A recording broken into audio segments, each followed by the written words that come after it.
Intermediate విద్యారంగంలో అగ్రగామి మన NSR impulse education institution. IIT, JEE అయినా, నీట్ అయినా తిరుగులేని విద్యా సంస్థ NSR impulse.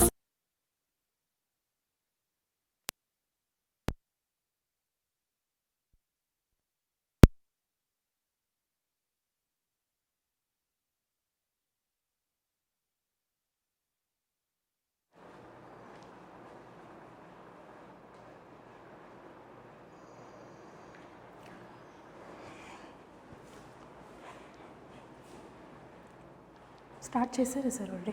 Okay. Hello students, now let us continue with the concept fruit. Now where are we? We were in the discussion about classification of the fruit. Now in the classification of the fruit altogether we have discussed about three categories. What are the three categories? Simple fruit, then followed by aggregate fruit, then we have multiple fruit.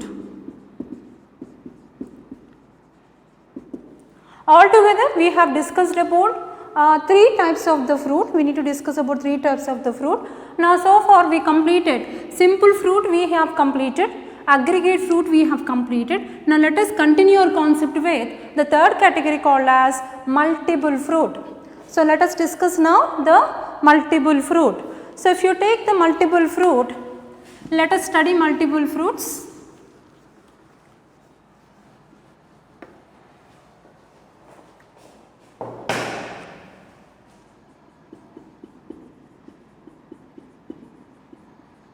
Now these multiple fruits are also called as composite fruits or also called as compound fruits.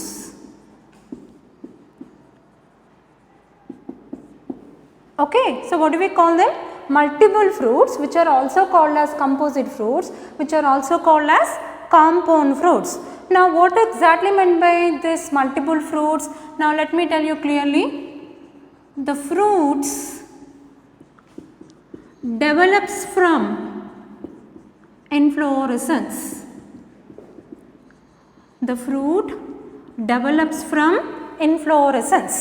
The fruit which develops from inflorescence are called as multiple fruits, are also called as composite fruits. Let me use other markers.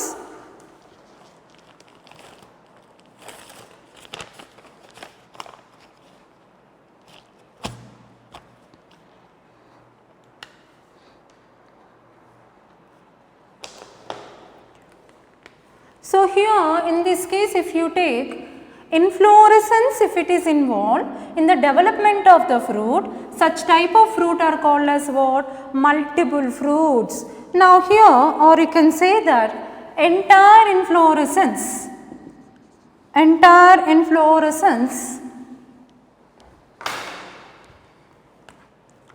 develops into, what you can write is entire inflorescence develops into fruit. Entire inflorescence develops into fruits. So whenever we have the question that okay, the fruit which developed from inflorescence, then we have to take it into consideration that they are called multiple fruits, are also called as composite fruits. What is that? The fruits which develop from inflorescence. Inflorescence means we have so many types of inflorescence, right? So whenever on the peduncle, on the main axis, entire inflorescence if it is develops into fruit, such type of fruits are called as multiple fruits, or itself are called composite, or itself are called compound fruits. Now this is again further divided into two types. It is further divided into two types. What are they? Now let us study the two categories. One is called as, better I will write here itself so that we can write all the points very clearly.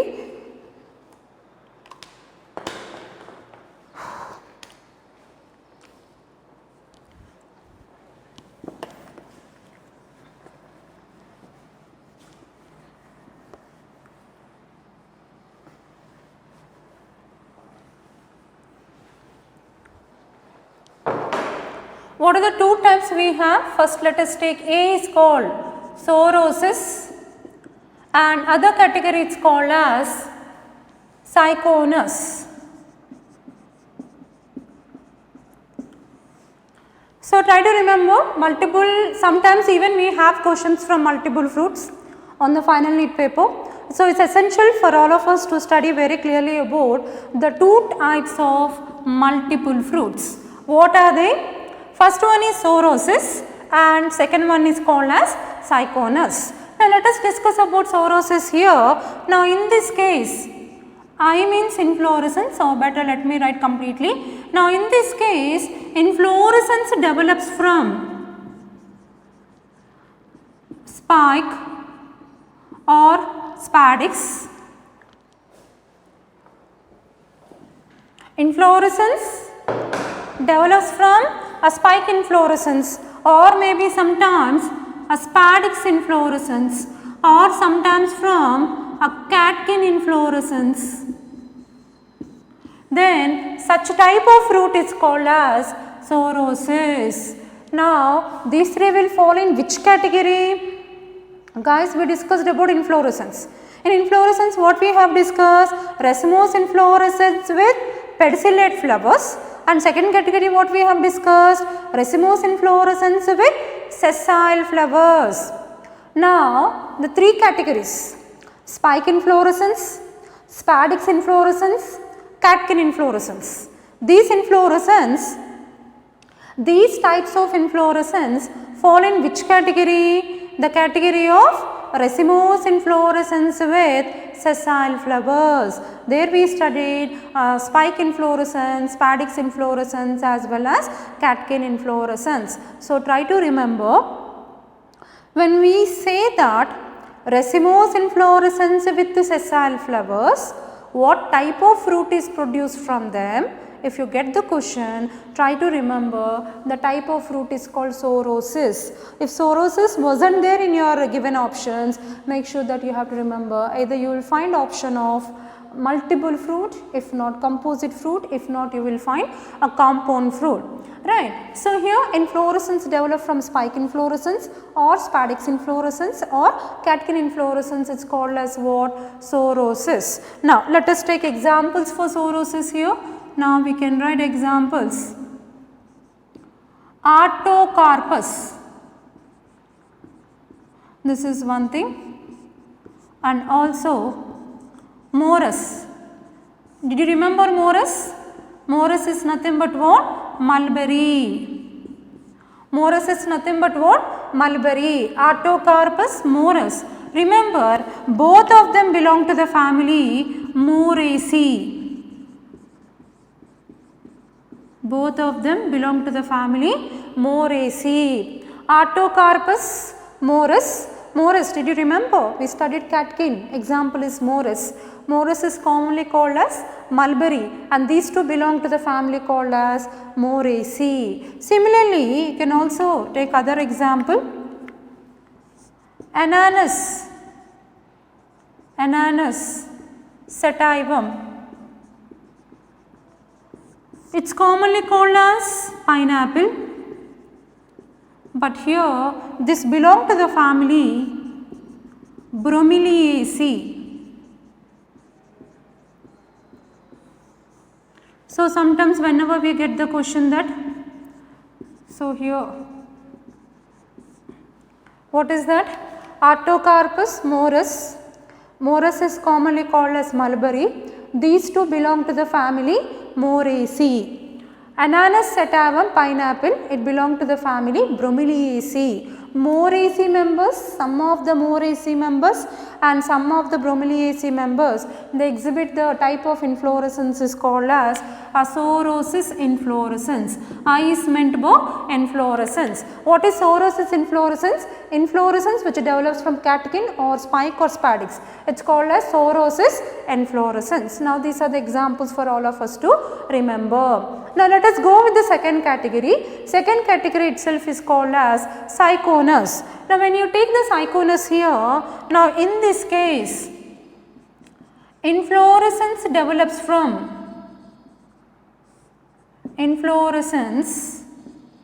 develops from hypanthodium or Cynanthium inflorescence or fig fruit inflorescence.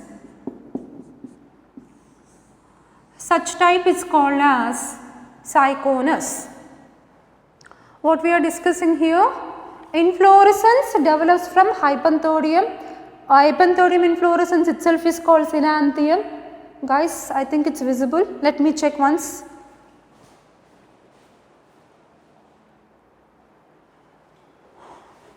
Yeah, excuse me. Yeah, let's continue.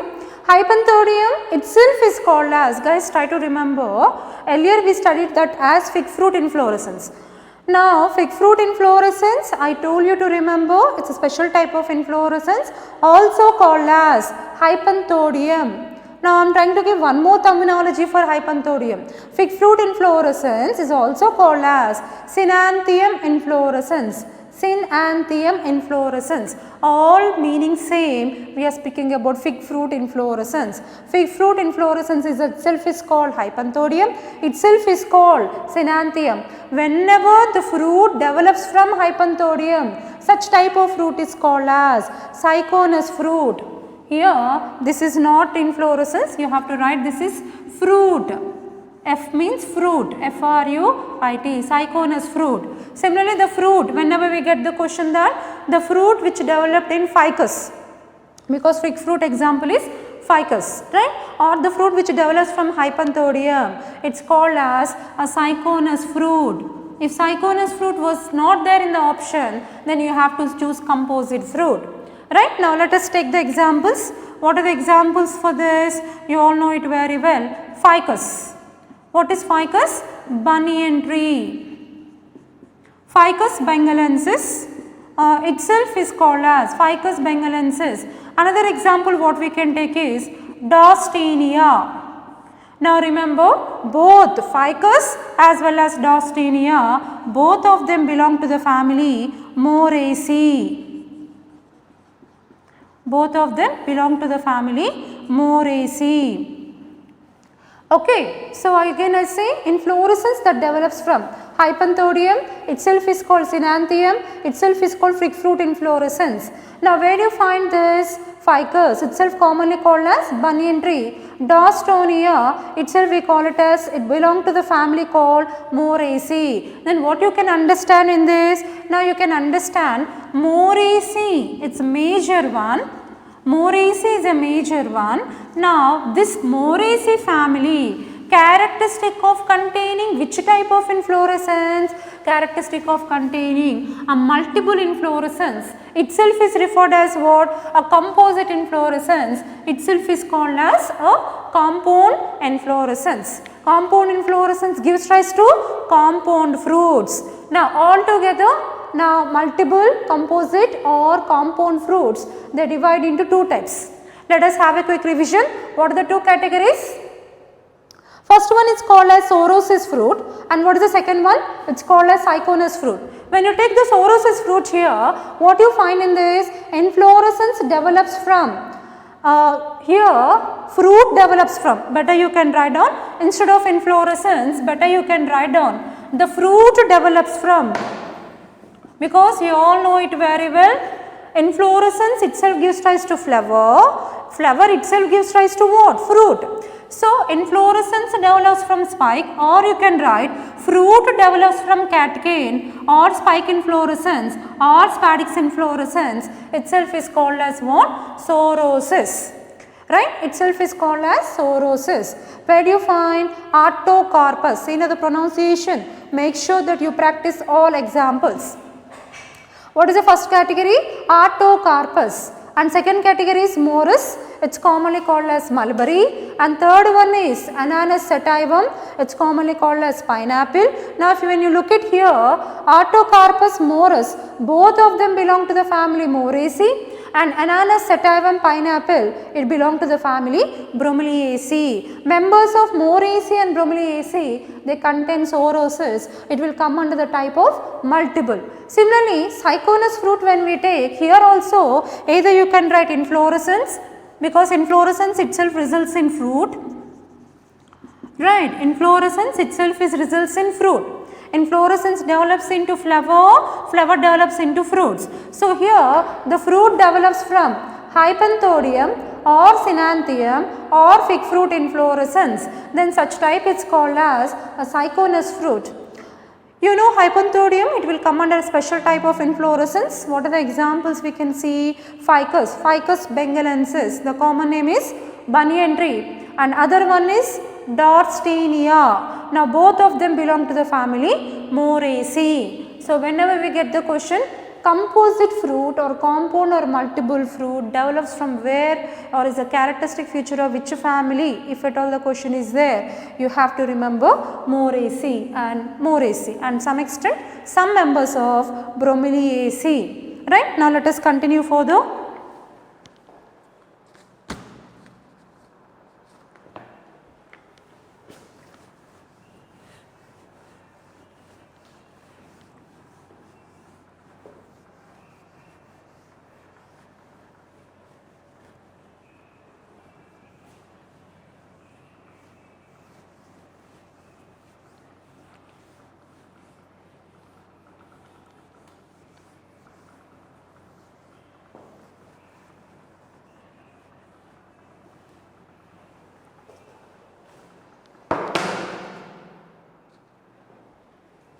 Now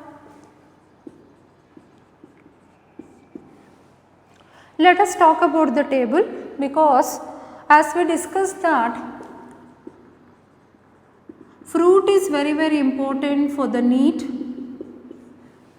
Sometimes we have the chance of getting a question from aggregate fruit. Sometimes we may get question on multiple fruit, or sometimes we have chance to get a question interrelated comparing with the characteristics of flower with the fruit. So as this fruit part is very important. Now so far we discussed about different types of fruits along with the examples. Now for our understanding, for our practice, let us take all the examples of the fruit we have discussed under the concept of fruit. Let us write in tabular form.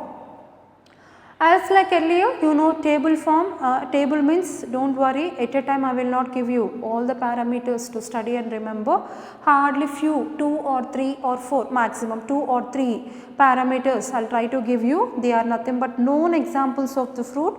So far what we have discussed in the fruit concept. Same thing I will try to give you in the form of table. See the name of the fruit and what is the scientific name of the fruit, and which type of fruit exists in that, and what is a part edible. So far what are the examples we studied under the fruit concept. Let us put together at one place and let us practice number of times, so that it is very easy to remember all the things related to, all the examples related to fruit.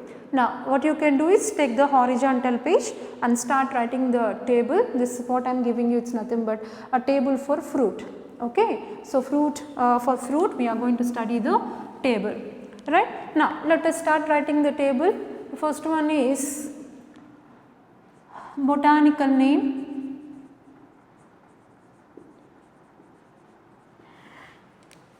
That means we are going to write the scientific name for that particular fruit example, then common name,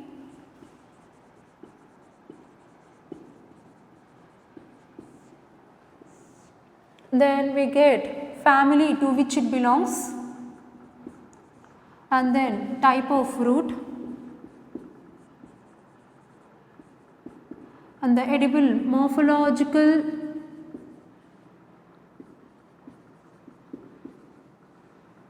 part of the fruit.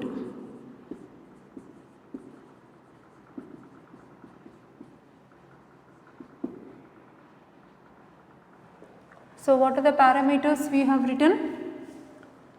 What are the parameters? We are going to start with the scientific name. Botanical name itself we call it as a scientific name. Itself we call a botanical name. For that particular scientific name of the plant, what is the common name, and to which family it belongs to, what is the family to which the fruit belongs to, and in that what type of fruit exists? Why? Because why you need to write the type of fruit? Because you know that fruits we classified into different categories. Simple fruits, aggregate, multiple. Of course, for our understanding, if you look at only 3. But if you go to the subtypes and subdivisions along with the examples, simple fruits are further divided into, we have 3 categories, right? Fleshy fruits, dry fruits, 2 categories, fleshy fruits, dry fruits. Fleshy fruits are again further divided into 5 categories, berry, pome, pepo, hesperidum and drupe. Right? Dry fruits are again divided into 3 categories, dry dehiscent, dry indehiscent and schizocarpic. Similarly, coming to the next one, apart from the simple fruits, even we have discussed aggregate fruits. In that acacia, castor we have discussed.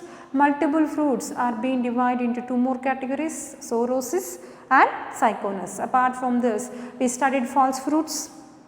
Along with the true fruits, we studied false fruits. Simple fruits in generally classified into true fruits and false fruits. True fruits are further divided into fleshy fruits and dry fruits. Apart from this, aside even we discussed about parthenocarpic fruit along with the examples. So, now when we take the examples for our understanding to study, and we need to mention which type of fruit that present in that, what is a family, and lastly even we have to write a morphological edible part of the fruit. In that fruit, which part is edible, which part we can eat, which part we can consume, which part is edible. Right. Now, let us start with this table.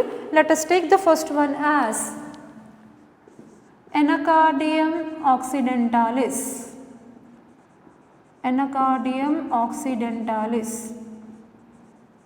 I hope this part is also clear to you. One second.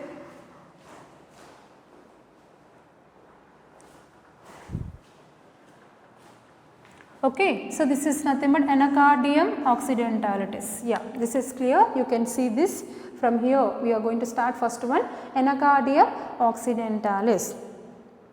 What is the common name for this? We discussed in the last class, right? What is the common name for this? The common name for this is nothing but it's called cashew nut. What is the common name? It's commonly called cashew nut. Then what is the family it belongs to? Guys, try to remember the scientific name of the plant. Most of the cases, not in all cases, most of the cases, this itself will include as the family name. So, here the family name is Anacardiaceae. Okay, the family name is Anacardiaceae. So, here let us take little more space here. So, what is the type of fruit is present? In this, the type of fruit, and here as I have written, a morphological edible part of fruit. Now, we discussed Anacardium occidentalis is a scientific name for cashew nut, Anacardiaceae. What is the type of fruit we find in this? That is nut, and which part is edible in that? If you look at the part which is edible are nothing but cotyledons and fleshy pedicel, cotyledons and fleshy pedicels, and it will come under what? It will come under false fruit. Of course, we discussed it contains both true fruit as well as false fruit. So, which is the edible part means you have to remember this part is very important. Mostly we have chance to get the question that in Anacardium, or they may ask you in cashew nut, which part is edible means you have to opt both the options of cotyledons and fleshy pedicel. I think guys you know it very well. Pedicel is nothing but the stalk of the flower. Right. Now, in this everything is important, including the type of family and what type of fruit, and these are the things which we need to remember. Right. Next is, apart from this, when you take here Ananas sativum, when we take Ananas sativum,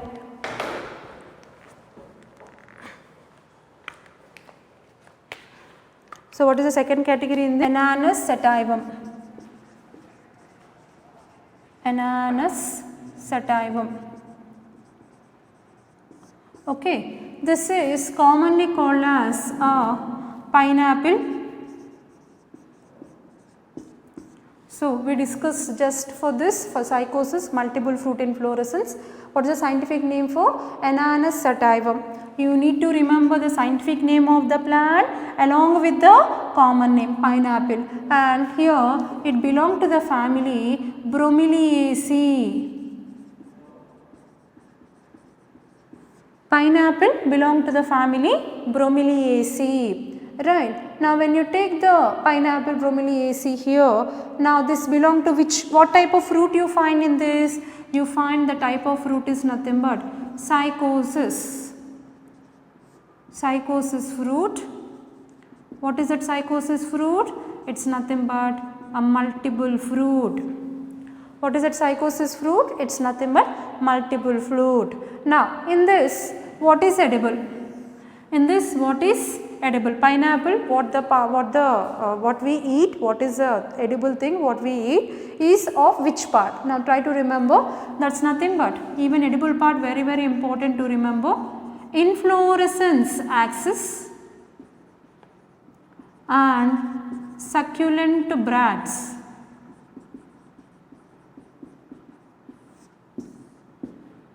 Even you have to remember succulent bracts.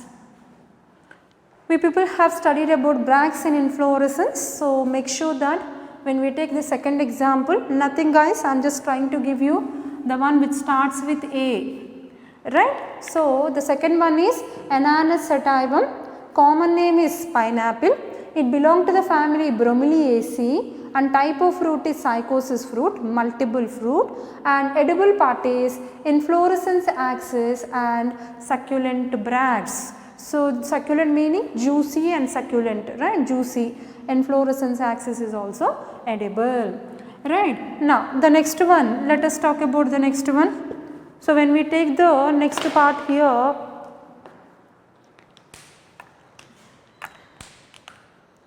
Annona squamosa.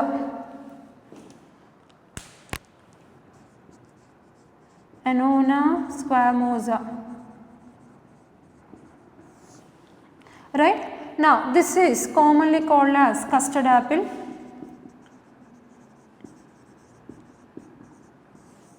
Now this belongs to the family Annonaceae. What is the next one? Annona squamosa.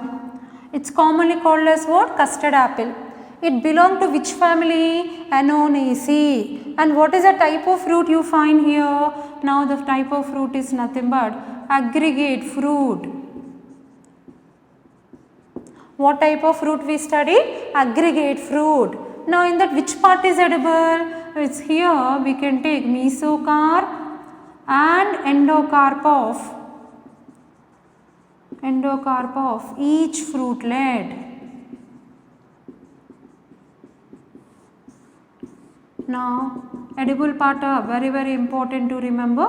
You know in aggregate fruit, the fruit is being divided into small fruitlets. When all fruitlets join together it called itario, we discussed yesterday for the last class. Now when you take here, try to remember, most of the times people confuse with anacardium, ananus, annona. So when they have to take the options from the given questions, they will confuse. For ananas they will take custard apple, for annona they will choose cashew nut and all that. Most of the times people have chance to confuse with, most of the times they confuse with this. So better you try to remember Annona squamosa is a scientific name for the plant custard apple and it belongs to the family Annonaceae. What type of fruit is present in this? Aggregate fruit is present. And what is the edible part? What we eat in custard apple? Mesocarp and endocarp of each fruitlet. So better you can just draw the lines so that this is common name and this is scientific name, common name, and type of family to which they belong to, and the type of fruit, what is the type of fruit we find, and then what is the edible part. Similarly, let us continue with Next one, which also starts with A, Arachis hypogea. What is that? Arachis hypogea. It's commonly called as groundnut. Belong to the family Fabaceae. Right? So what is that? Arachis hypogea, groundnut, and it belongs to the family what? Fabaceae. What is the type of fruit it contains? Legume. And which part is edible here? Here we can take cotyledons. Right? But generally it will even also come in the category called they are nuts. Groundnut. What is a common name? It is called groundnut. Right? So, I can give you some more also, but if the table extends at a time, you may not practice all categories. Still, we have continuation of the fruit table. Some more examples are there. At a time, I do not want to put pressure and thing on your shoulders and little shoulders on your little mind. Make sure that per day you take 2. If it is thing is you feel difficult, take only 2. Practice number of times, try to remember, because mostly we have chance to get question on the final need. The next day you take more 2 and try to practice and make sure that you try to remember. Mostly you have to remember the scientific name. Of course, common name automatically you remember, scientific name, family, what type of fruit and which part is edible. Next day you take more 2 and practice it. Still we have continuation of this and try to give you to the classes, so that slowly 2 you can pick up and 2 you can practice it. So, we will continue fruit table again for the later. Now, let us talk about it. Again I am telling you, quick revision I am just making it. Anacardium occidentalis, it is commonly called cashew nut, belong to family Anacardiaceae, and the type of fruit is nut. Which part is edible means cotyledons and fleshy pedicels. 1 second guys. Sorry guys. Let us continue cotyledons and fleshy pedicels, and in this we find both true fruit and false fruit. We have compared for the last class apple. I think you remember, along with the apple we try to compare with false fruit, right? True fruit and false fruit, right? Ananas sativum, it is commonly called pineapple. Bromeliaceae, now the type of fruit what you find is psychosis fruit, multiple fruit, and what is edible means inflorescence axis and succulent bracts. Mostly edible part is very important. Most of the times questions we get which part is edible. Next is Annona squamosa, it is commonly called as custard apple. It belongs to the family Annonaceae and type of fruit is aggregate fruit, and which is edible part means mesocarp and endocarp of each fruitlet, because we are talking about aggregate fruit. And next one is Arachis hypogea, groundnut, and it belongs to the family Fabaceae, and then legume, it is nuts generally we call groundnuts. Mostly Fabaceae means you have to remember type of fruit is legume, and what is edible means here cotyledons. Now let us continue further.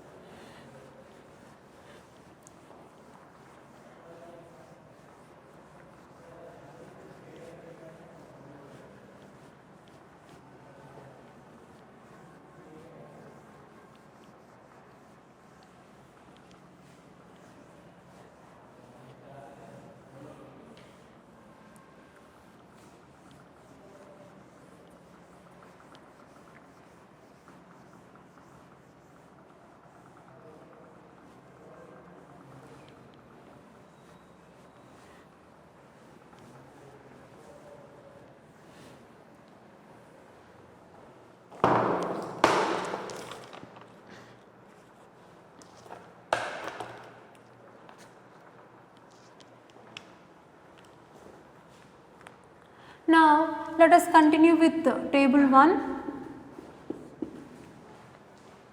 Earlier we are discussing about the scientific name and what were the discoveries. Now, let us continue with the scientist name and along with discoveries. Right. So, if you can take, we can take the scientist name Buchner, he discovered and isolated enzyme zymase from yeast cells. Very important, because in second year we are going to discuss about the yeast cells. Of course, yeast is an example for few concepts which we are going to study in both first year and second year. Now, from the yeast there is a particular enzyme which plays a vital role in most of the metabolic processes of the yeast cells. Which enzyme is that? Try to remember, that is zymase.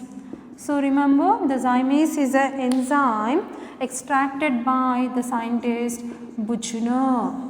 Buchner is a scientist, isolated enzyme zymase from yeast cells, right. Next, another scientist, J.B. Sumner. J.B. Sumner is a scientist who crystallized the enzyme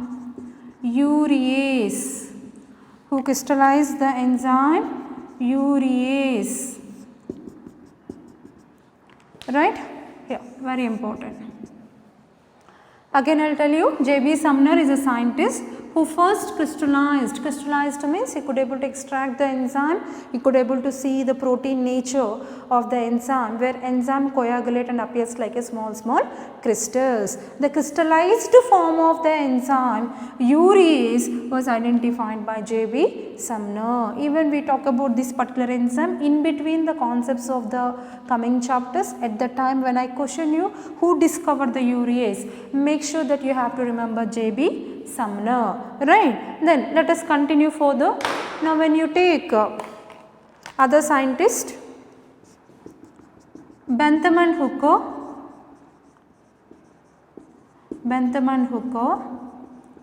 now is a scientist who classified flowering plants into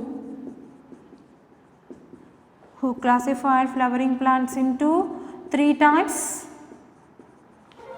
Means he has taken all flowering plants, and all flowering plants have been classified into three types. Who are they? The two scientists, Bentham and Hooker. What are the three types we have? We can take dicots, gymnosperms and monocots. Dicots, gymnosperms and monocots. All the three types are given by, discovered by, the classification is being given by Bentham and Hooker. We are going to discuss about this Bentham and Hooker's system of classification in the coming chapter of taxonomy. So, definitely at the time we can discuss that who classified the flowering plants into three categories, means you have to remember Bentham and Hooker.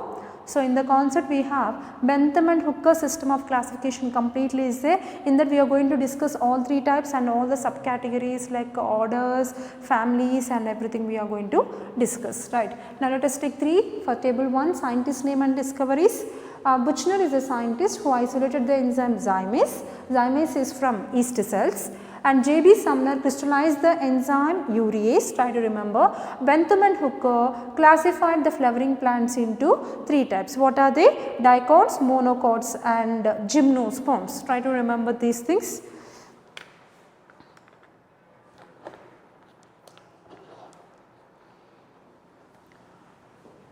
So, let us continue with this.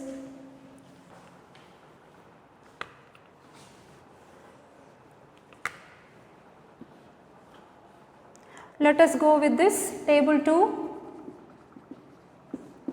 In table 2 we were discussing about scientific name, and then we are discussing about the common name, right. So, when we take the scientist name and common name, so let us take Glory, where are we are in the discussion about Liliaceae. Gloriosa suburba. Now, it is commonly called as glory lily. What we are discussing? Gloriosa suburba. It's a scientific name. It's commonly called as what? Glory lily. Gloriosa suburba. It's commonly called glory lily. Similarly, here you can take Lilium candidum. It's commonly called as lily. We are still in the discussion about the family Liliaceae. Gloriosa suburba, it's called as glory lily. Lilium candidum, it's called as lily. Apart from this, Smilax, it's commonly called as Sarsaparilla. Smilax is a plant which is commonly called as what? Sarsaparilla. Then similarly, we can take some more. Yucca gloriosa. Yucca gloriosa, it's commonly called as Spanish dragon. It's commonly called as a Spanish dragon. Apart from this, we have some more plants which also include under Liliaceae. Now you can take Ruscus. I think you remember we studied about stem modifications, cladophylls, phylloclade. At that time we have discussed Ruscus along with Asparagus. Asparagus also belong to Liliaceae. Now apart from this, even we have Scilla indica. Right? Now these are the plants which fall in the category called this. It's commonly also called as Ruscus, and Scilla is also commonly called as Scilla. Now these are nothing but scientific names and common names. What are they? We have Gloriosa suburba, it's commonly called as glory lily. Lilium candidum, it's commonly called lily. Smilax, it's commonly called as Sarsaparilla. Yucca gloriosa, it's commonly called Spanish dagger. Ruscus is Ruscus. Scilla indica is also Scilla. Now these all belong to the family Liliaceae. Let us continue further.